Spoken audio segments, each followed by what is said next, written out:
Hi everyone, it's Mrs. Wriggler, and for our read aloud today, I'm going to read you The Tale of Peter Rabbit. Did you know that there's a holiday that some people celebrate coming up this weekend? Do any of you know what it's called? Easter. So there's a holiday called Easter that some people celebrate this Sunday. My grandma, who I call Nana, is from England, and it was part of a tradition that before Easter, she would always read us Peter Rabbit and Benjamin Bunny. I'm kind of sharing my tradition with you. I will read Peter Rabbit to you today, and we'll read Benjamin Bunny tomorrow. They're two of my favorite spring books. So I'm going to read you The Tale of Peter Rabbit by Beatrix Potter. I'm going to turn the camera around so that you can see the pages.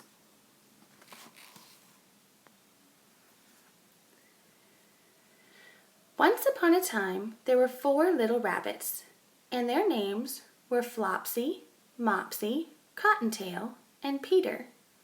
They lived with their mother in a sandbank underneath the root of a very big fir tree. "Now, my dears," said old Mrs. Rabbit one morning, "you may go into the fields or down the lane, but don't go into Mr. McGregor's garden. Your father had an accident there. He was put into a pie by Mrs. McGregor."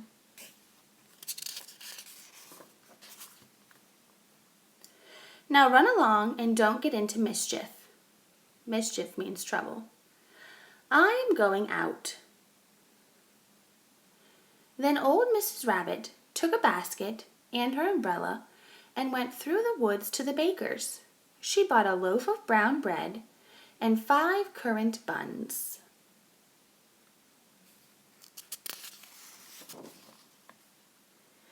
Flopsy, Mopsy, and Cottontail, who were good little bunnies, went down the lane to gather blackberries. But Peter, who was very naughty, ran straight away to Mr. McGregor's garden and squeezed under the gate.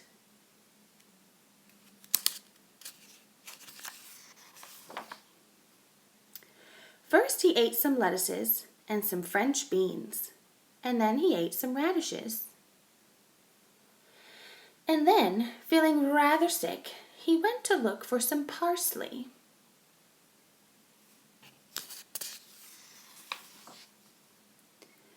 But round the end of a cucumber frame, whom should he meet but Mr. McGregor. Mr. McGregor was on his hands and knees planting out young cabbages. But he jumped up and ran after Peter, waving a rake and calling out, "Stop, thief!" Peter was most dreadfully frightened. He rushed all over the garden, for he had forgotten the way back to the gate. He lost one of his shoes among the cabbages, and the other shoe among the potatoes. After losing them, he ran on 4 legs and went faster, so that I think he might have got away altogether if he had not unfortunately run into a gooseberry net and got caught by the large buttons on his jacket. It was a blue jacket with brass buttons, quite new. Peter gave himself up for lost and shed big tears. But his sobs were overheard by some friendly sparrows, who flew to him in great excitement and implored him to exert himself. That means they asked him to try to get loose or get free. Mr. McGregor came up with a sieve, which he intended to pop upon the top of Peter, but Peter wriggled out just in time, leaving his jacket behind him. He rushed into the tool shed and jumped into a can. It would have been a beautiful thing to hide in if it had not had so much water in it. Mr. McGregor was quite sure that Peter was somewhere in the tool shed, perhaps hidden under a flower pot. He began to turn them over carefully, looking under each. Presently, Peter sneezed. "Kerchoo!" Mr. McGregor was after him in no time, and tried to put his foot upon Peter, who jumped out of a window, upsetting 3 plants. The window was too small for Mr. McGregor, and he was tired of running after Peter. He went back to his work. Peter sat down to rest. He was out of breath and trembling with fright, and he had not the least idea which way to go. Also, he was very damp from sitting in that wet watering can. After a long time he began to wander about, going lippity-lippity, not very fast, and looking all around. He found a door in a wall, but it was locked, and there was no room for a fat little rabbit to squeeze underneath. An old mouse was running in and out over the stone doorstep, carrying peas and beans to her family in the woods. Peter asked her the way to the gate, but she had such a large pea in her mouth that she could not answer. She only shook her head at him. Peter began to cry. Then he tried to find his way straight across the garden, but he just became more and more puzzled. Presently he came to a pond where Mr. McGregor filled his watering cans. A white cat was staring at some goldfish. She sat very, very still, but now and then the tip of her tail twitched as if it were alive. Peter thought it was best to go away without speaking to her. He had heard about cats from his cousin, little Benjamin Bunny. He went back towards the tool shed, but suddenly, quite close to him, he heard the noise of a hoe. Scritch, scratch, scratch, scritch.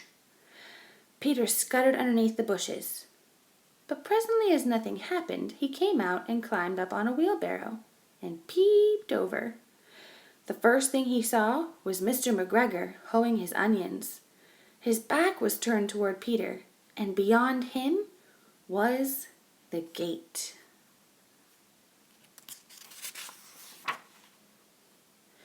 Peter got down very quietly off the wheelbarrow and started running as fast as he could go, along a straight walk behind some blackcurrant bushes. Mr. McGregor caught sight of him at the corner, but Peter did not care. He slipped underneath the gate and was safe at last in the woods outside the garden. Mr. McGregor hung up the little jacket and the shoes for a scarecrow to frighten the blackbirds. Peter never stopped running or looked behind him until he got home to the big fir tree. He was so tired that he flopped down upon the nice soft sand on the floor of his rabbit hole and shut his eyes. His mother was busy cooking. She wondered what he had done with his clothes. It was the second little jacket and pair of shoes that Peter had lost in a fortnight. I am sorry to say that Peter was not very well during the evening. His mother put him to bed and made some tea, and she gave a dose of it to Peter, 1 tablespoon to be taken at bedtime.